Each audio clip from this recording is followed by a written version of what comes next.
अस्सलामुअलैकुम स्टूडेंट्स, हम बात करने जा रहे हैं जी एस्टिमेशन की। स्टैटिस्टिक्स में एस्टिमेशन क्या होता है, ठीक है, इसकी क्या डेफिनेशन होती है, कब इसको अप्लाई किया जाता है, कौन सी कंडीशंस हैं कि जब हमें पता चलता है कि अब हमने एस्टिमेशन वाला प्रोसेस अप्लाई करना है। टी टेस्ट में एस्टिमेशन का क्या फार्मूला होता है, एस्टिमेशन के जो दो मेथड्स हैं, पॉइंटेड इंटरवल एस्टिमेशन, वो क्या होते हैं, इंटरवल एस्टिमेट को कैलकुलेट किस तरह से किया जाता है, विड्थ और प्रिसीजन का क्या रोल है, सैम्पल साइज के साथ क्या रिलेशनशिप है, और लास्ट में हम देखेंगे कुछ क्वेश्चंस, ठीक है, कि किस तरह से क्वेश्चंस में एस्टिमेशन को आप फाइंड आउट कर सकते हैं, न्यूमेरिकल प्रॉब्लम्स इसके लिहाज से किस तरह से आ सकते हैं। ठीक हो गया। So let's start. First of all estimation क्या होती है। एस्टिमेशन में हम क्या करते हैं, एस्टिमेट करते हैं पॉपुलेशन के पैरामीटर को on the basis of sample parameters with the reasonable degree of confidence. ठीक हो गया। इसमें हमारे पास सैम्पल के जो पैरामीटर्स होते हैं, पैरामीटर क्या होता है कि जो भी ऐसी चीज़ जो किसी भी चीज़ के बारे में आपको पता चले और उस एक चीज़ से आप उस मतलब थीम के बारे में सारी चीज़ें जान सकें। ठीक है। फॉर एग्जांपल हम कहें कि जो स्केयर होता है उसका क्या पैरामीटर होता है, एक उसकी लेंथ होती है। अगर आपको उसकी एक लेंथ पता चल जाए तो फिर आप उसकी बाकी सारी चीज़ें, उसका एरिया, हर एक चीज़ जान सकते हैं। ठीक हो गया। इसी तरह अगर आपको सैम्पल के पैरामीटर्स पता चल जाएं तो आप उनसे क्या करते हैं, पॉपुलेशन के पैरामीटर जानते हैं, एक एस्टीमेट लगाते हैं पॉपुलेशन के पैरामीटर के बारे में, एक गैस लगाते हैं। ठीक है। एक गैस आपको जो मिलता है वो क्या होता है, ये हम किससे कर रहे होते हैं, एस्टिमेशन के प्रोसेस से कर रहे होते हैं। फॉर एग्जाम्पल हमें क्या पता चला है कि जो सैम्पल है उसका मीन हमें फॉर एग्जाम्पल एक्स बार पता चलता है, तो उससे हम क्या करते हैं, पॉपुलेशन का जो मीन होता है म्यू, उसको फाइंड आउट करते हैं, या फिर हम पॉपुलेशन म्यू1 एंड म्यू2 जो डिफरेंसेस होते हैं पॉपुलेशन के मीन में वो फाइंड आउट करना चाह रहे हैं। तो वो सब चीज़ें जो है हमें कहाँ से पता चलेंगी, एस्टिमेशन से। लेकिन जो ये हम गैस लगा रहे होते हैं वो हम किस तरह से करते हैं, कुछ हमारे पास कुछ रीजनेबल डिग्री ऑफ कॉन्फिडेंस होता है, एक कॉन्फिडेंस इंटरवल होता है हमारे पास, मतलब जिस बिहाफ पर जिसके ज़रिए हमें कॉन्फिडेंस मिलता है कि हम जो गैस कर रहे हैं वो ठीक है या नहीं ठीक है, ठीक है, या किस हद तक ठीक है। और हम 100% श्योर नहीं होते स्टैटिस्टिक्स में या किसी भी चीज़ में, आप 100% श्योर नहीं होते यहाँ पर बिल्कुल भी रिसर्च के बारे में। आप फॉर एग्जांपल इस तरह से कह सकते हैं कि आप 95% श्योर हैं या 99% श्योर हैं, ठीक है, लेकिन 100% हम श्योर नहीं होते। क्यों नहीं होते, क्योंकि बहुत सारे चांस फैक्टर्स भी अपना रोल प्ले कर रहे होते हैं। ठीक हो गया। तो अब एस्टिमेशन की हम डेफिनेशन देखें तो वो क्या बनेगी, it is procedure of inferential statistics in which we are trying to estimate the population parameter based on the sample statistics. ठीक है। जो चीज़ें हम सैम्पल से मेजर करें उनको हम क्या कहते हैं, स्टैटिस्टिक, और जो चीज़ें हम पॉपुलेशन से मेजर करें वो क्या कहलाती हैं, पैरामीटर। ठीक है। तो सैम्पल के स्टैटिस्टिक आपको पता चल गया, फॉर एग्जांपल एक्स बार। अब उससे आप फाइंड आउट करेंगे कि पॉपुलेशन का पैरामीटर जो म्यू होगा, पॉपुलेशन का मीन, वो क्या होगा। ठीक है। तो ये जो आप प्रोसेस कर रहे हैं, जो आप गैस कर रहे हैं, जो आप एस्टिमेट कर रहे हैं, इसको हम क्या कहते हैं, एस्टिमेशन। ठीक हो गया। ये जो गैस होता है ये हमारे पास एस्टिमेशन है। अब हम देखते हैं कि करते क्यों हैं हम, ठीक है, कब करते हैं, क्या कंडीशंस हैं, कब हमें पता चलता है कि हमने एस्टिमेशन करना है या फिर कुछ और करना है। ठीक है। और भी जिस तरह से टी टेस्ट वगैरह होते हैं सब कुछ, तो हमें एस्टिमेशन करना है या नहीं करना है ये हमें कैसे पता चलता है, उसके लिए हमारे पास 3 कंडीशन होती हैं। ठीक है। सबसे पहले ये कि अगर आपकी नल हाइपोथेसिस रिजेक्ट हो जाए तो इसका क्या मतलब होता है कि अल्टरनेट एक्सेप्ट होगी। हमें पता है कि नल हाइपोथेसिस हमेशा ये कह रही होती है कि आईवी का डीवी पे कोई इन्फ्लुएंस नहीं। ठीक है। फॉर एग्जांपल अगर हम बात करें कि थेरेपी है तो वो डिप्रेशन के स्कोर को कम कर रही है, तो नल हाइपोथेसिस कहेगी कि जो थेरेपी है उसका कोई इफेक्ट नहीं है डिप्रेशन के स्कोर पे। ठीक हो गया। लेकिन मतलब अब आईवी का डीवी पे यहाँ पर वो कह रही है कि कोई इफेक्ट नहीं है। लेकिन अगर आप अल्टरनेट हाइपोथेसिस की बात करें तो वो कहेगी कि थेरेपी इफेक्ट कर रही है। ठीक है। आईवी डीवी पे इफेक्ट कर रहा है, डिप्रेशन पे इफेक्ट कर रही है थेरेपी। तो यहाँ पर अगर नल हाइपोथेसिस रिजेक्ट हो जाए तो इसका क्या मतलब है कि अल्टरनेट एक्सेप्ट हो गई है, आईवी जो है वो डीवी पे इफेक्ट कर रहा है। ठीक है। और हाइपोथेसिस हमने क्या किया होता है, होती तो वो पॉपुलेशन के बारे में, लेकिन जब हम उसको सारा प्रोसेस अप्लाई कर रहे होते हैं तो वो किसके बारे में होता है, सैम्पल के बारे में होता है। ठीक है। तो जब आपकी नल रिजेक्ट हुई, अल्टरनेट एक्सेप्ट हुई, तो मतलब ये कंफर्म हो गया कि आपका जो सैंपल है उसमें क्या हो रहा है कि आईवी डीवी पे अफेक्ट हो रहा है। ठीक है। लेकिन उसके बाद ये क्वेश्चन अराइज होता है कि अफेक्ट तो हो रहा है, लेकिन अब हम देखते हैं कि कितना अफेक्ट हो रहा है। ठीक है। How much is the affect, किस हद तक आईवी डीवी पे अफेक्ट कर रहा है। ये बात तो हमने मान ली कि थेरेपी जो है उससे डिप्रेशन का स्कोर चेंज हो रहा है। ठीक है। फॉर एग्जांपल कम हो रहा है, लेकिन अब कितना कम हो रहा है, किस हद तक वो उसको अफेक्ट कर रही है, इस क्वेश्चन को जानने के लिए हम क्या करते हैं, एस्टिमेशन का प्रोसेस अप्लाई करते हैं। ठीक हो गया। लेकिन अगर आपकी नल हाइपोथेसिस ही एक्सेप्ट हो गई है, मतलब ये बात एक्सेप्ट हो गई कि आईवी का डीवी पे कोई इफेक्ट है ही नहीं, थेरेपी का उस थेरेपी का उस डिप्रेशन पे कोई इफेक्ट आ ही नहीं रहा, फिर एस्टिमेशन की कोई ज़रूरत बाकी ही नहीं है। ठीक है, ज़रूरत ही नहीं है उसको करने की जब आपका प्रोसेस वो मतलब पहले ही क्लियर हो गया कि फ़ायदा है ही नहीं उसका। ठीक है, दूसरी कंडीशन क्या होती है कि रिसर्च ऑलरेडी अगर आपने खुद नहीं किया हाइपोथेसिस वगैरह और रिसर्च ही आपको बता रही है कि आईवी का डीवी पे इफेक्ट है, आपको रिसर्च से पता चल गया, लेकिन अब आप जानना चाह रहे हैं कि वो इफेक्ट वो इन्फ्लुएंस कितना है, ठीक है, तो हम एस्टिमेशन करते हैं। ठीक है, तीसरी कंडीशन होती है कि हम हाइपोथेसिस से कंसर्न नहीं होते, हमारा जो पर्पस होता है वो क्या होता है कि हम एस्टिमेट करना चाह रहे हैं पॉपुलेशन के पैरामीटर को, सिर्फ हम पॉपुलेशन के पैरामीटर को जानना चाह रहे हैं कि पॉपुलेशन का मीन क्या होगा, ठीक है, उसके मीन्स का आपस में डिफरेंस क्या होगा, फलां कुछ भी आप जो पैरामीटर्स पॉपुलेशन के बारे में जानना चाह रहे हो, तब हम क्या करते हैं, एस्टिमेशन कर रहे होते हैं। ठीक हो गया। अब एस्टिमेशन जो है वो सारे टेस्ट स्टैटिस्टिक्स पे अप्लाई हो सकती है, लेकिन यहाँ पर हम डिस्कस करने जा रहे हैं एस्टिमेशन विद टी टेस्ट। ठीक है, एस्टिमेशन विद टी टेस्ट में हम सबसे पहले देखते हैं कि हमारा जो सिंगल सैम्पल टी टेस्ट होता है उसका क्या फार्मूला होता है। टेस्ट स्टैटिस्टिक का फार्मूला हमारे पास होता है, हम पहले भी डिस्कस कर चुके हैं, T is equal to X bar minus mu divided by standard error x bar. ठीक हो गया। ये हमारे पास एक्स बार क्या है, स्टैटिस्टिक है, क्योंकि ये क्या है, सैम्पल से लिया गया है, और ये म्यू क्या है, ये पैरामीटर है, क्योंकि ये किससे लिया गया, पॉपुलेशन से लिया गया। ठीक है, तो ये एक्चुअली यहाँ पर क्या है कि statistic minus parameter divided by standard error. ठीक है, जनरल फार्मूला था टेस्ट स्टैटिस्टिक का। अब सिंगल सैंपल टी टेस्ट के लिए क्या होगा कि x bar minus mu divided by standard error. अब यहाँ से आप देखें कि आप इसमें से अगर म्यू को सेपरेट करना चाहिए, क्योंकि हमने बात की है कि हम एस्टिमेशन में किस चीज़ से ज़्यादा कंसर्न है, पॉपुलेशन के पैरामीटर से। ठीक है, तो अब यहाँ से आप देखें कि इसमें पॉपुलेशन पैरामीटर कौन सा है, ये वाला एक्स बार जो है वो सैम्पल स्टैटिस्टिक है और म्यू क्या है, पॉपुलेशन पैरामीटर है।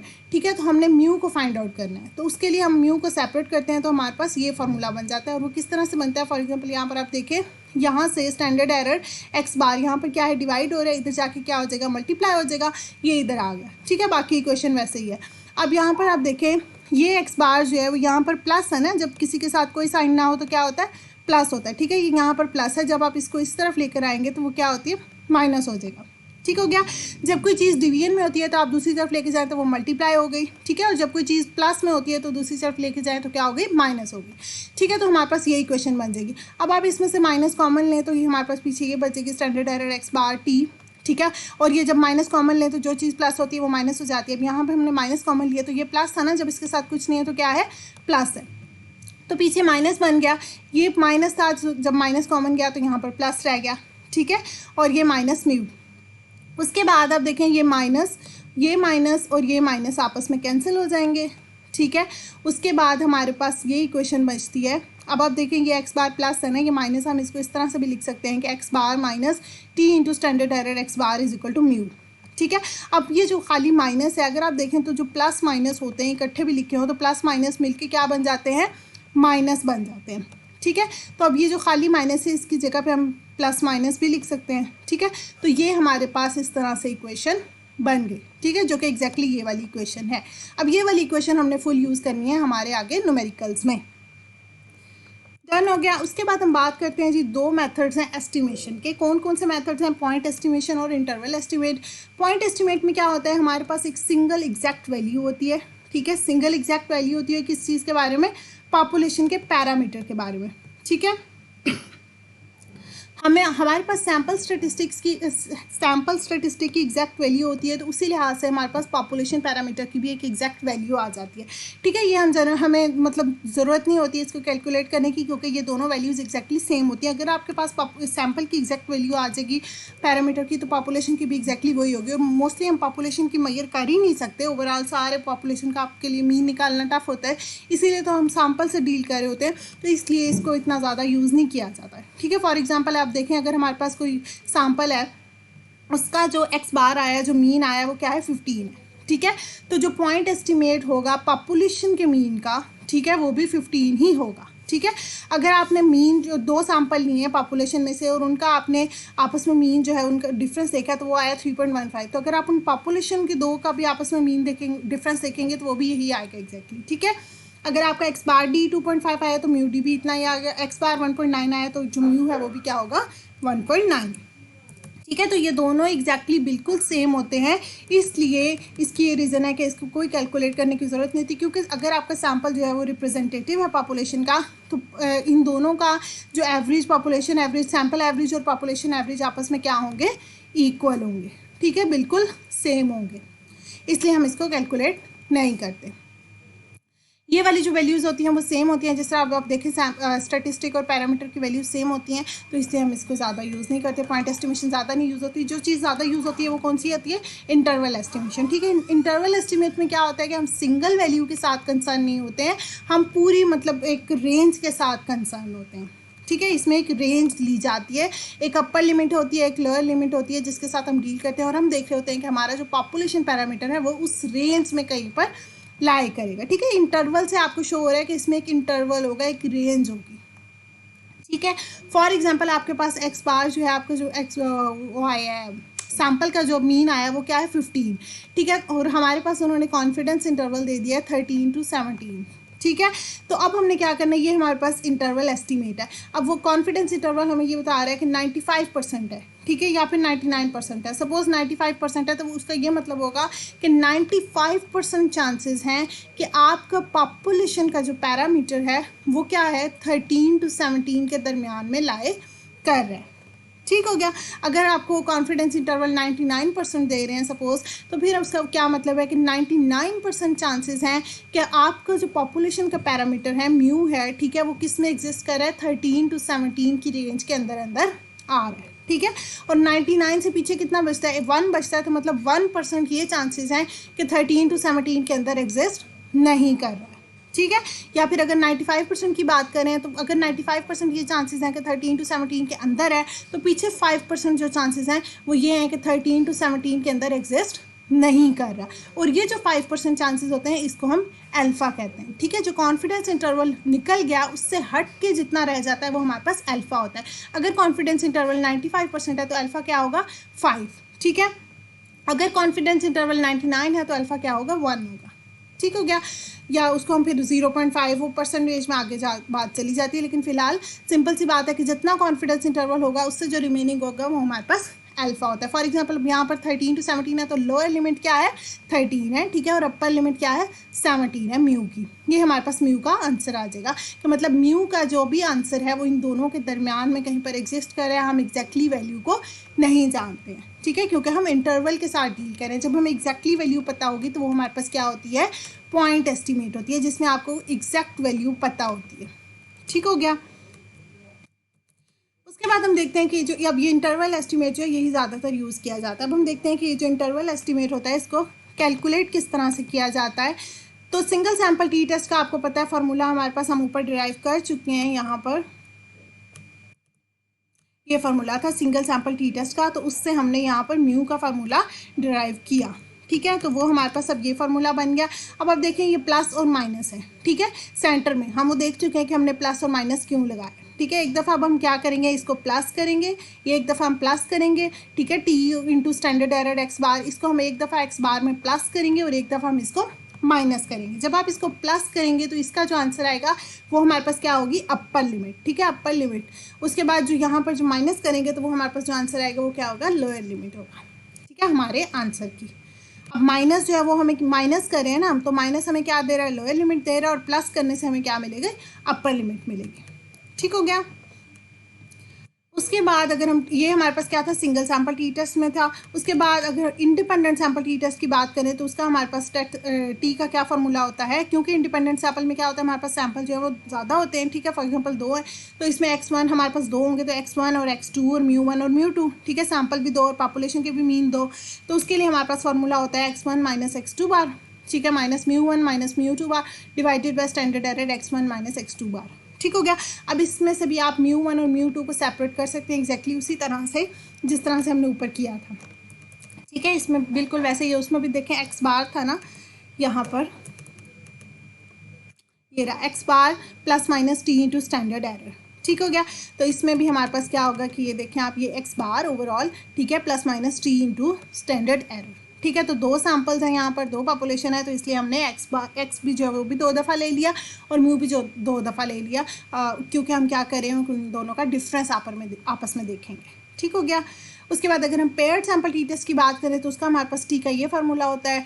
ठीक है, तो इसमें से भी आप म्यू डी को एग्जैक्टली उसी तरह से सेपरेट कर सकते हैं। तो ये फार्मूलाज हमारे पास जो जनरेट हो गए हैं, ये एंड दिस वन और ऊपर वाला, ठीक है, तो इनके ज़रिए हम क्या कर सकते हैं, हम हमारे पॉपुलेशन पैरामीटर म्यू को क्वेश्चंस में फाइंड आउट कर सकते हैं। ठीक हो गया। अच्छा जी, अब आपको क्वेश्चन जो होगा वो किस तरह से दिया जाता है। सबसे पहले आपके क्वेश्चन में जो है वो एक्स बार गिवन होता है, या फिर आपको एक्स की वैल्यूज़ गिवन होती हैं तो आप उनसे एक्स बार फाइंड आउट कर सकते हैं। ठीक है, स्टैंडर्ड एरर भी आप कैलकुलेट कर सकते हैं, उसका फॉर्मूला होता है हमारे पास। ठीक है, standard deviation divided by under root of n. N भी आपको गिवन होता है। ठीक है, टी वैल्यू जो होती है वो हम यहाँ पर इस तरह से नहीं करते कि पूरा का पूरा हम प्रोसेस करें, हाइपोथेसिस टेस्टिंग करें। टी वैल्यू जो होती है वो आप बड़े आराम से इसमें कैलकुलेट कर सकते हैं। एस्टिमेशन में हम क्या करते हैं, हमें कॉन्फिडेंस इंटरवल दिया होता है। ठीक है, सपोज आपको कॉन्फिडेंस इंटरवल दिया है 95%। ठीक है, तो इसका क्या मतलब है कि आपको 95% कॉन्फिडेंस इंटरवल है तो रिमेनिंग कितना बचता है 5%। ठीक है, मतलब आप 95% श्योर है तो अनश्योरिटी वाले जो चांसेस हैं वो क्या है 5%। 100 की बात हो रही है टोटल। ठीक है, तो ये जो 5% होता है ये हमें अल्फा बताता है, तो अल्फा क्या निकला 0.05। ठीक है, फॉर एग्जाम्पल ये 90 होता, ठीक है सपोज, तो हमारे पास अल्फा क्या, यहाँ पर हमारे पास 10% बननी थी तो अल्फा हो जाना था 0.01। ठीक है, सॉरी 0.1 हो जाना था।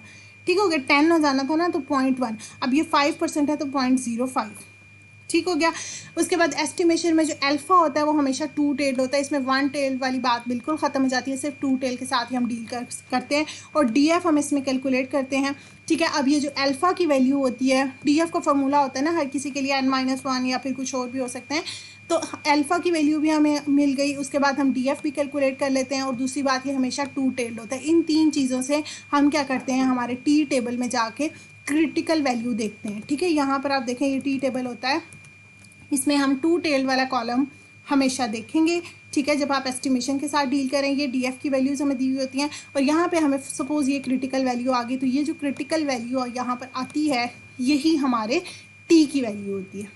ठीक है, ये टी की वैल्यू हमारे पास होगी, एग्जैक्टली यही वाली वैल्यू होगी और इसी वैल्यू को क्या करेंगे हम अपने फार्मूलाज में पुट करेंगे और हमारे पास बाकी चीज़ें हम स्टैंडर्ड एरर भी कैलकुलेट कर लेंगे। टी हमें पता चल गया, क्रिटिकल वैल्यू म्यू एक्स बार हमें दिया होगा या हम फाइंड आउट कर लेंगे, तो इससे हमें म्यू डी की वैल्यू मिल जाएगी। ठीक है, और हमारा क्वेश्चन सॉल्व हो जाएगा। एक और बात आती है कि जो विड्थ और प्रिसिजन होती है जो कॉन्फिडेंस इंटरवल की, उसका क्या रिलेशनशिप होता है, सैम्पल साइज होता है उसका प्रिसिजन के साथ क्या रिलेशनशिप होता है, इफेक्ट साइज का क्या रिलेशनशिप होता है और कॉन्फिडेंस इंटरवल का क्या रिलेशनशिप होता है। विड्थ और प्रिसिजन की हम बात करें तो विड्थ क्या होती है, एक्चुअली रेंज होती है। रेंज होती है या फिर lower and upper limit of confidence interval होती है। ठीक है, कॉन्फिडेंस इंटरवल को CI लिखा हुआ है, तो विड्थ क्या होगी हमारे पास, ये सपोज हमारे पास अल्फा क्या है 15, तो 2 सिचुएशन में हम देखते हैं, हम इनको आपस में कंपेयर करेंगे। सपोज हमारे पास एक सिचुएशन में जिसमें कॉन्फिडेंस इंटरवल क्या है 13 to 17, ठीक है, और दूसरी सिचुएशन है जिसमें कॉन्फिडेंस इंटरवल क्या है 9 to 20। अब कॉन्फिडेंस इंटरवल क्या मतलब हुआ कि 30 क्या मतलब है कि इस रेंज में लाई कर रहा है। ठीक है, ये हमारा जो भी कोई पॉपुलेशन पैरामीटर है वो 13 to 17 के दरमियान में लाई कर रहा है। सपोज हम अल्फा की बात करें तो हम 15 को देख रहे हैं कि 13 to 17 के अंदर अंदर लाई कर रहा है। ठीक है, ये 9 और 20 है तो 9 और 20 के अंदर अंदर हमारा 15 लाई कर रहा है। ठीक है, तो इस सिचुएशन में आप देखें तो विड्थ क्या है, कम है। ठीक है, इन दोनों को आपस में देखें तो 17 - 13 करें तो हमारा आंसर आता है 5 या 4। ठीक है, तो ये आ गया। ठीक है, इनका ये बनेगा, लेकिन 9 और 20 का आप आपस में डिफरेंस देखें तो वो कितना बनेगा हमारे पास 11। ठीक है, तो अब ये क्या है, इसकी रेंज, इसका डिफरेंस आपस में बहुत ज़्यादा, विड्थ ज़्यादा है, रेंज ज़्यादा है ना, 9 to 20 ज़्यादा वैल्यूज़ आ रही हैं, 13 to 17, 14, 15, 16, 17 4 वैल्यूज़। ठीक है, इसके अंदर सिर्फ आ रही हैं, तो ये हमारे पास क्या है, इसमें विड्थ कम है, इसमें विड्थ हाई है। ठीक है, जब विड्थ कम होती है तो वो वाली वैल्यू, वो वाली रेंज होती है वो मोर प्रिसाइज होती है। प्रिसाइज का क्या मतलब है, एक्यूरेट। ठीक है, ये ज़्यादा एक्यूरेट है और ये कम एक्यूरेट है। क्यों, कि यहाँ पर आप देखें कि जो 15 है वो 13 के भी ज़्यादा करीब है और 17 के भी ज़्यादा करीब है। 13 और 15 में भी थोड़ा सा डिफरेंस आता है, एक या 14 बीच में सिर्फ आ रहा है और इन दोनों के दरमियान में सिर्फ 16 आ रहा है। लेकिन यहाँ पर आप देखें कि 15 और 9 का आपस में कितना डिफरेंस है, बीच में कितनी सारी वैल्यूज़ आ रही हैं। इसी तरह 15 और 20 के बीच में भी काफ़ी वैल्यूज़ आ रही हैं। ठीक है, तो 15 इन दोनों से दूर है, इसलिए ये क्या है, ये लेस प्रिसाइज है, लेस एक्यूरेट रेंज है। ठीक है, और इन दोनों के करीब है 15, तो इसलिए ये क्या है, more precise, more accurate range है। ठीक हो गया, तो जब आपकी विड्थ कम होती है तो आपकी वैल्यू, आपकी रेंज क्या होती है, ज़्यादा प्रिसाइज होती है, और जब आपकी विड्थ हाई होती है तो उसका मतलब है कि प्रिसीजन कम है। तो विड्थ का प्रिसीजन के साथ क्या हुआ, इन्वर्स रिलेशनशिप आया कि विड्थ बढ़ेगी तो प्रिसीजन कम हो जाएगी, विड्थ कम होगी तो प्रिसीजन ज़्यादा हो जाएगी। ठीक है, और सैम्पल साइज़ का अगर हम रिलेशनशिप देखें तो जितना सैम्पल साइज़ बढ़ता जाएगा उससे प्रिसीजन बढ़ती जाएगी, डायरेक्ट रिलेशनशिप है। तो ये क्यों है, सपोज हमारे पास पॉपुलेशन जो है उसके अंदर कितने इंडिविजुअल्स हैं, 250। ठीक हो गया। उसमें से अगर हमने सैंपल एक लिया है 200 का और एक लिया हमने 50 का, ठीक है, सपोज हम इनमें डिप्रेशन स्कोर मेजर कर रहे हैं, तो 200 लोगों का आप जो डिप्रेशन स्कोर मेजर करेंगे वो ऑलमोस्ट 250 लोगों का भी वही होगा, ठीक हो गया। और अगर आप सिर्फ 50 लोगों का मेजर करें और फिर आप उसको 250 के साथ कंपेयर करें तो उसमें बहुत फ़र्क आ सकता है, ठीक है। तो जितना सैम्पल साइज बढ़ता जाएगा उतना वो पूरी पॉपुलेशन को कवर करता जाएगा, उतना वो ज़्यादा अच्छा रिप्रेजेंटेटिव होगा, तो इसलिए ज़्यादा एक्यूरेट वैल्यू आएगी हमारे पास, ठीक है। तो प्रिसीजन एक्यूरेट वैल्यू ज़्यादा आ जाएगी हमारे पास, तो इसलिए सैम्पल साइज जो है उसका प्रिसीजन के साथ, प्रिसीजन का मतलब क्या है कि एक्यूरेट आए चीज़ें, ठीक है। तो सैम्पल साइज का प्रिसीजन के साथ क्या होगा, डायरेक्ट रिलेशनशिप होगा, ठीक है, क्योंकि सैम्पल साइज अगर बढ़ेगा तो वो क्या है, पॉपुलेशन का गुड रिप्रेजेंटेटिव है। तो जनरली हम क्या देख चुके हैं कि विड्थ जो है उसका क्या है, इन्वर्स रिलेशनशिप है, ठीक है, प्रिसीजन के साथ, लेकिन प्रिसीजन का सैम्पल साइज के साथ जो है वो डायरेक्ट रिलेशनशिप है।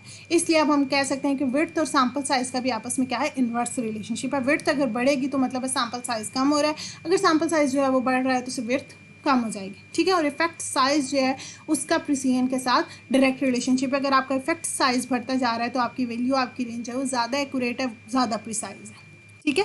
और कॉन्फिडेंस इंटरवल जो है वो अगर बढ़ता जाए तो उससे जो है वो विड्थ भी बढ़ती जाती है लेकिन प्रिसीजन कम हो जाती है। सपोज हमारे पास एक कॉन्फिडेंस इंटरवल है 80, ठीक है, और दूसरा कॉन्फिडेंस इंटरवल है 90, तो 80 कॉन्फिडेंस इंटरवल में क्या है, विड्थ कम है, और जो हमारे पास ये वाला कॉन्फिडेंस इंटरवल है 90, इसमें विड्थ ज़्यादा है, ठीक है। हाई कॉन्फिडेंस इंटरवल है हाई मार्जिन ऑफ एरर। अब देखें, मतलब ये बात है कि 90% चांसेस हैं कि डाटा इसमें लाई कर रहा है, ठीक है। तो इसमें क्या है, 90% ज़्यादा है, ज़्यादा वो दे रही है चीज़, तो विड्थ क्या है, ज़्यादा है। तो जब ज़्यादा आ रहा है यहाँ पर हमारे पास, तो इसमें एरर के चांसेस भी ज़्यादा है, ठीक है। और ये यहाँ पर क्या है कि 80% बात वो कह रहे हैं कि इसमें लाइक कर रहा है, ज़्यादा विड्थ नहीं दे रहे, उसकी निस्बत कम दे रहे हैं, तो लेकिन वो ज़्यादा स्पेस 20% स्पेस इस बात पे छोड़ रहे हैं कि उसमें लाई नहीं करेगा, तो इसमें क्या है, एरर के चांसेस कम हो गए हैं as compare to this one, ठीक है। तो इसलिए जब आपका कॉन्फिडेंस इंटरवल बढ़ता जाता है तो आपकी वो जो मतलब प्रिसीजन है वो कम होती जाती है, ठीक है, और विड्थ बढ़ती जाती है, ठीक हो गया। ये थे सारे कॉन्सेप्ट्स एस्टिमेशन के बारे में। अब हम देखने जा रहे हैं दो न्यूमेरिकल प्रॉब्लम्स कि किस तरह से क्वेश्चंस में हम इसको मतलब कैलकुलेट करते हैं, ठीक है। क्वेश्चन में हमें क्या क्या चीज़ें गिवन होती हैं, एन सपोज उन्होंने हमें दिया हुआ 15, ठीक है, उन्होंने हमें स्टैंडर्ड डेविएशन दिए 2.59, एक्स बार उन्होंने दिया 10.32 और कॉन्फिडेंस इंटरवल है हमारे पास 95%। अब हमने क्या करना है, हमने म्यू फाइंड आउट करना है, ठीक है, पॉपुलेशन पैरामीटर फाइंड आउट करना है। तो स्टेप्स क्या है कि आपने करना क्या क्या है, सबसे पहले हम क्या करेंगे, क्योंकि हमारा फार्मूला ये है, सबसे पहले आप फार्मूला को देखिए कि हमने चीज़ें कैलकुलेट क्या क्या करनी है। उन्होंने हमसे म्यू पूछा, तो म्यू का क्या फार्मूला है, X bar plus minus T into standard error x bar, क्योंकि यहाँ पर सिर्फ एक ही है ना, तो हम सिंगल सैम्पल टी टेस्ट का फार्मूला अप्लाई करेंगे, ठीक है। जितना अगर एक्स बार बढ़ता जाएगा, अगर x1 x2 होता तो हम दूसरा वाला फार्मूला अप्लाई कर लेते हैं, ठीक है। और स्टैंडर्ड एरर को फाइंड आउट करने के लिए हमारे पास ये फार्मूला है। सबसे पहले हम क्या करेंगे, स्टैंडर्ड एरर मेजर करेंगे, फिर हम डीएफ देखेंगे। डीएफ अगर हमारे पास सिंगल सैम्पल टी टेस्ट है तो वो क्या होता है, n-1 होता है, लेकिन अगर आपके पास इंडिपेंडेंट सैम्पल टी टेस्ट है तो डीएफ क्या होता है, n1 + n2 - 2, ठीक है। और पेयर्ड सैम्पल है तो डीएफ क्या होता है, n-1 होता है। उसके बाद हम टी की वैल्यू फाइंड आउट करते हैं, लोअर लिमिट अपर लिमिट, और हमारे पास आंसर आ जाता है। अब यहाँ पर हम क्या करेंगे, सबसे पहले हम स्टैंडर्ड एरर मेजर करते हैं। तो स्टैंडर्ड एरर के लिए एस की हमारे पास क्या वैल्यू, इसका क्या फॉर्मूला है, S/√n, ठीक है। तो एस क्या है 2.59 और एन क्या है 15 है, अंडर रूट कर लिया, उनको हम सॉल्व आउट कर लेंगे, इसका स्क्वायर रूट ले लिया, इनको डिवाइड किया, हमारे पास स्टैंडर्ड एरर आ गया 0.67, ठीक है। उसके बाद कॉन्फिडेंस इंटरवल उन्होंने हमें दिया हुआ था 95%, तो कॉन्फिडेंस इंटरवल 95% है तो पीछे कितना बचा 5%, तो 5% मतलब अल्फा हमारे पास क्या है 0.05, ठीक है। और ये हमें मस्ट पता है कि ये क्या है 2 टेल्ड है, ठीक है, ये बताएं ना अभी तो हमें पता है। उसके बाद हमने डीएफ देखना है, डीएफ क्या होता है n-1, क्योंकि ये सिंगल सैम्पल टी टेस्ट है, ठीक है। तो n हमारे पास क्या है 15 है, तो 15 को -1 करेंगे तो 14 आ गया, ठीक है। अब डीएफ 14 है, अल्फा 0.05 है और क्या है 2 टेल्ड है। इस डाटा से हम कंसल्ट करेंगे अब किसको, टी टेबल को, ये हमारे पास आ गया टी टेबल, ठीक हो गया। हम ले लेते हैं हाइलाइटर। अच्छा जी, डीएफ हमारा क्या था, डीएफ क्या है 14, ठीक है, ये रहा हमारा डीएफ 14, ठीक है। उसके बाद हमारे पास अल्फ़ा उन्होंने क्या कहा है 0.05 है और 2 टेल्ड है, ये हमारे पास 2 टेल्ड वाले अल्फ़ाज हैं और वो क्या है 0.05 है। अब हम देखते हैं कि हमने इसमें ये वैल्यू है, ठीक है, 2.145, ये हमारे पास वैल्यू आ गई 2.145 टी की वैल्यू, क्योंकि ये क्या है क्रिटिकल वैल्यू, और क्रिटिकल वैल्यू क्या होती है हमारे पास टी की वैल्यू होती है, तो ये हमारे पास आ गई 2.145, ठीक है, अब हम फॉर्मूला में देखते हैं कि एक्स बार क्या था, वो उन्होंने हमें दिया हुआ था 10.32। ठीक है, वो हमने पुट कर दिया 10.32। अब एक दफ़ा हमने प्लस करना है और एक दफ़ा हमने माइनस करना है। ठीक है, तो हमने फार्मूला सेपरेट करके लिख लिया, आप इकट्ठा भी कर सकते हैं, बाद में एंड में प्लस माइनस कर लें। हमने सेपरेट कर दिया, यहाँ पर पहले प्लस कर दिया फिर माइनस कर दिया। ठीक है, तो 10.32 एक्स बार हमारे पास गिवन है, टी हमने फाइंड आउट कर लिया 2.145, स्टैंडर्ड एरर क्या है 0.67, ये हमने मेजर कर लिया, कैलकुलेट कर लिया। ठीक है, आप इसको सॉल्व आउट कर लेंगे, इन दोनों को मल्टीप्लाई किया फिर इसमें प्लस किया, तो ये हमारे पास आ गया 11.757। अब ये हमने क्या किया, प्लस किया। ठीक है, ये हम पहले डिस्कस कर चुके हैं, जब आप प्लस करेंगे तो जो आंसर आएगा वो हमारे पास क्या होती है, अपर लिमिट होती है। ठीक है, दूसरी तरफ हमने माइनस किया, सारी वही वैल्यूज पुट की, लेकिन हमने इस इक्वेशन को इसके अंदर से माइनस किया। ठीक है, तो हमारा आंसर आया 8.88, तो ये क्या है, लोअर लिमिट है। ठीक है, तो जो लोअर लिमिट होती है वो हम इधर लिखते हैं और अपर लिमिट हम इधर लिखते हैं, तो ये हमारे पास आंसर आ गया 8.88 टू 11.757। ये हमारे पास क्या है, म्यू का आंसर आ गया। अब इसको इंटरप्रेट किस तरह से करेंगे, ये वैल्यू हमें ये बता रही है कि 95% हम श्योर हैं। 95 क्यों, क्योंकि कॉन्फिडेंस इंटरवल उन्होंने हमें दिया हुआ था 95%। ठीक है, तो इस बात का ये मतलब है कि 95% हमें श्योर हैं कि हमारा जो पॉपुलेशन पैरामीटर म्यू है, म्यू क्यों, क्योंकि यहाँ पर हम म्यू से डील कर रहे हैं। ठीक है, तो हमारा जो पॉपुलेशन पैरामीटर है वो लाई कर रहा है 8.88 टू 11.75 के अंदर। ठीक है, ये इस चीज़ के चांसेस कितने हैं, 95% चांसेस हैं कि वो इसके अंदर लाई कर रहे हैं। ठीक है, और बकाया 5% चांसेस हैं कि वो इसके अंदर लाई नहीं कर रहा, वो इससे पीछे या इससे आगे लाई कर रहा है। ठीक है, ये इंटरप्रिटेशन आ गई। ये हो गया हमारा एक क्वेश्चन सॉल्व। अब हम देखते हैं थोड़ा सा इससे ज़्यादा कॉम्प्लेक्स वाला। इसमें क्या है कि उन्होंने हमें 2 n दे दिए, पहले 1 n था अब 2 n है। ठीक है, अब इसमें हमारे पास 2 सैंपल है, n जो है n1 क्या है 10 है, n2 क्या है 12 है, x1 हमारे पास 15.21 और x2 क्या है 13.40। कॉन्फिडेंस इंटरवल उन्होंने हमें दे दिया और पूल वेरिएंस उन्होंने हमें दे दिया। जब हम सैंपल ज़्यादा हम डील कर रहे होते हैं, सैंपल एक से ज़्यादा होती है, तो हमारी जो वेरियंस होती है वो क्या हो जाती है, पूल्ड वेरियंस, S2P से हम इसको डिनोट कर देते हैं। ठीक है, और हमने फाइंड आउट क्या करना है, μ1 माइनस μ2 हमने फाइंड आउट करना है। तो चूंकि अब यहाँ पर हमारे पास क्या है कि 2 इंडिपेंडेंट सैंपल है, तो हम क्या करेंगे, यहाँ पर हम फार्मूला यूज़ करें इंडिपेंडेंट सैंपल का, जो हम ऊपर डिराइव कर चुके हैं। ठीक है, तो इसके लिए हमारे पास μ1 minus μ2 is equal to x1 minus x2 bar plus minus t into standard error x1 minus x2 bar. ठीक हो गया, और स्टैंडर्ड एरर को हमारा फार्मूला होता है मेजर करने के लिए under root pool variance plus divided by n1 plus S2P divided by n2। ठीक है, तो S2P उन्होंने हमें दिया हुआ है 20.03, ये आकर 20.03, n1 हमारे पास क्या है 10 है, उसके बाद n2 हमारे पास क्या है 12 है। ठीक है, 20.03 डिवाइड, इनको डिवाइड करें, इनका हम स्केयर नहीं लेना है, ये जस्ट डायरेक्ट उन्होंने S2P सिंबल है तो वो वेरिएंस का ही है ऑलरेडी, तो इसका स्केयर नहीं लेना, डायरेक्टली वैसे ही पुट करना है, इनको डिवाइड करना है, अंडर रूट लेना है। ठीक है, हमारे पास स्टैंडर्ड एरर का आंसर आ गया। उसके बाद हमारे पास जो फार्मूला था पॉपुलेशन पैरामीटर के लिए, तो वो क्या है, उसमें हमने प्लस और माइनस करना है, लेकिन अभी हमने टी की वैल्यू फाइंड आउट करनी है, तो उसके लिए हमारे पास क्या फार्मूला होता है, DF। टी के लिए हमने पहले DF निकालना है, तो DF क्योंकि यहाँ पर 2 सैंपल है, तो आप देखिए हमारे पास DF का वैसे क्या फार्मूला होता है, DF is equal to n-1 होता है ना। ठीक है, तो अब यहाँ पर हमारे पास क्या है, 2 हैं। ठीक है, 2 सैंपल्स है ना, तो एक DF n-1, दूसरा भी DF क्या होगा n-1। ठीक है, तो n-1 प्लस n-1, अगर हम इस तरह से करें n-1 प्लस n-1, तो वो भी हमारे पास क्या हो जाएगा, यही बन जाएगा एंड में। ठीक है, n1 प्लस n2 माइनस 2, या फिर आप इसको ओपनली भी कर सकते हैं कि n-1 प्लस n-1। ठीक है, तो वो भी यही बात होगी एग्जैक्टली। अच्छा जी, अब n हमारे पास ये, अब ये क्या होगा, ये n1 होगा और ये n2 होगा, क्योंकि हम 2 n के साथ डील कर रहे हैं। ठीक है, तो n1 हमारे पास क्या था 10 था और n2 हमारे पास क्या है 12 है, तो हमने -2 किया, हमारा DF का आंसर आ गया 20। ठीक है, कॉन्फिडेंस इंटरवल उन्होंने हमें दिया हुआ है, क्या दिया हुआ है 99%, तो वो हमने यहाँ पर लिखी है कॉन्फिडेंस इंटरवल 99%, तो पीछे क्या बचता है 1%, तो अल्फा की क्या वैल्यू होगी 0.01। ठीक है, अब अल्फा क्या है 0.01 है, DF क्या है 20 है और अल्फा क्या है 2 टेल्ड है, ये हमें पता है। अब हम यहाँ से जाके उसको देखते हैं। ठीक है, हमारा अल्फा क्या है, हमारा DF क्या है 20। ठीक है, और हमारे पास ये अल्फा की क्या वैल्यू थी 0.01 थी। ठीक है, 0.01 थी और वो था 2 टेल्ड। अब इसमें आप देखें हमारे पास ये वैल्यू बनती है ऑलमोस्ट 20, हाँ जी 1.725। ठीक है, गलत हो गया, 0.0 सॉरी, ये देखें ये 0.1 है। ठीक है, हमने 0.01 को देखना था, ये है 0.01, तो इसकी रेंज में आप देखें तो ये हमारे पास क्या वैल्यू बन रही है 2.845। ठीक है, ये आ गई 2.845 और हमने साथ में प्लस माइनस दोनों लगा दिया, क्योंकि ये हमारे पास क्या है, वो है मतलब ये टू टेल्ड है ना, तो इसलिए प्लस माइनस, ठीक है। अगर आपने यहाँ पर प्लस माइनस फार्मूला में नहीं भी लगाया फिर भी ये टी जो है वो प्लस माइनस ही आएगा, क्योंकि हम क्या कर रहे हैं, टू टेल के साथ डील करें। तो अब हमारे पास क्या हुआ कि हमारे पास टी की वैल्यू भी आ गई है, ठीक है, जो फार्मूला में हमें चाहिए थी। स्टैंडर्ड एरर की वैल्यू भी आ गई है, टी की वैल्यू भी आ गई है, x1 और x2 जो है हमें ऑलरेडी गिवन है। अब हम इन सब चीज़ों को फार्मूला में पुट करेंगे, ठीक है, तो हमारे पास आंसर आ जाएगा।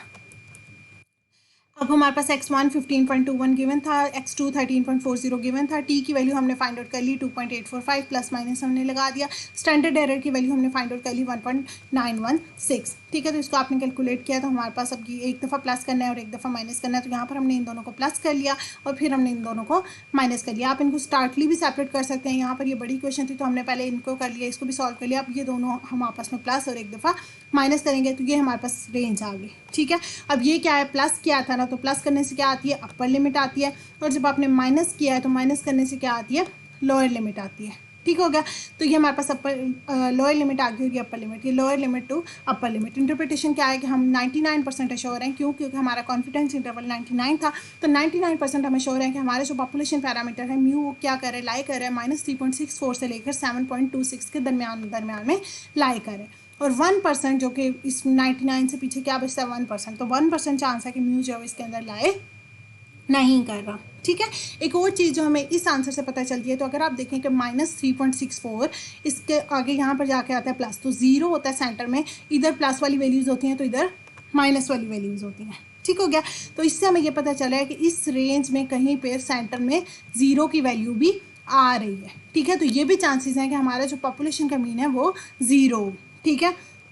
तो ये भी चांसेस हैं कि हम इससे हमारे ये भी हो सकता है कि हमारे जो नल हाइपोथेसिस जो है वो एक्सेप्ट हो जाए, मतलब सॉरी पॉपुलेशन मीन नहीं जीरो होगा, क्योंकि हम बात करें μ1 माइनस μ2 की। तो जब हमारे पास दो सैम्पल्स होते हैं तो हम क्या करें, हम उनका मतलब हम सैम्पल का भी n1 माइनस n2 कर रहे थे ना, तो इसी तरह पॉपुलेशन का भी हम डिफरेंस के साथ डील कर रहे हैं। तो इसमें ये चांसेस हैं कि ये भी पॉसिबिलिटी है कि जो इन दोनों का डिफरेंस है वो ज़ीरो हो, ठीक है। अगर μ1 और μ2 में कोई फ़र्क नहीं होगा तो इससे क्या होगा कि इन दोनों का डिफरेंस ज़ीरो होगा।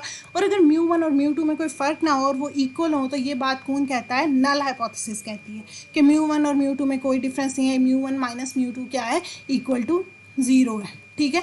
ये सारी बात कौन कहती है, नल हाइपोथेसिस। तो इसमें ये पॉसिबिलिटी है कि हमारी नल हाइपोथेसिस जो है वो एक्सेप्ट हो जाए अगर बात ज़ीरो पे आ जाएगी, ठीक है। तो अगर आपकी एक रेंज की जो एक लिमिट है जो माइनस हो और एक लिमिट जो है वो प्लस हो, तो इसमें आपकी नल हाइपोथेसिस एक्सेप्ट हो जाती है, ठीक है, क्योंकि ज़ीरो आ जाता है बीच में। लेकिन अगर आपकी दोनों रेंज या तो अगर एक देखें ना, एक पॉजिटिव और एक नेगेटिव है, तो नल हाइपोथेसिस सपोर्ट हो जाएगी। लेकिन अगर दोनों ही पॉजिटिव हैं, मतलब एक इधर फॉर एग्जांपल 1 है +1 और एक है +7, तो ज़ीरो पीछे रह गया, तो इसलिए उसका नल हाइपोथेसिस के रिजेक्ट होने के चांसेस हैं, वो रिजेक्ट हो जाएगी और ऑल्टरनेट एक्सेप्ट हो जाएगी, ठीक है। और अगर दोनों ही नेगेटिव है, सपोज एक -3.64 है और एक -2 है, तो ज़ीरो यहाँ पीछे रह गया, तो इसलिए अब नल हाइपोथेसिस रिजेक्ट हो जाएगी और ऑल्टरनेट एक्सेप्ट हो जाएगी, ठीक हो गया। अगर दोनों जो रेंज है उन दोनों की साइन सेम है तो नल हाइपोथेसिस रिजेक्ट हो जाएगी, लेकिन अगर उनके साइन डिफरेंट है, एक प्लस है एक माइनस है, तो नल हाइपोथेसिस सपोर्ट हो जाएगी। आप उसको जनरलाइज नहीं कर सकते, ठीक हो गया। ये थे हमारे पास प्रैक्टिस क्वेश्चंस और हमने सारा डिस्कस किया ओवरऑल कि एस्टिमेशन जो होती है इसको किस तरह से फाइंड आउट करते हैं, इसके क्या मेथड्स हैं, इसके क्या फार्मूलाज हैं, ठीक हो गया। आई होप आपको अच्छी समझ आई होगी। Thank you so much and अल्लाह हाफिज़।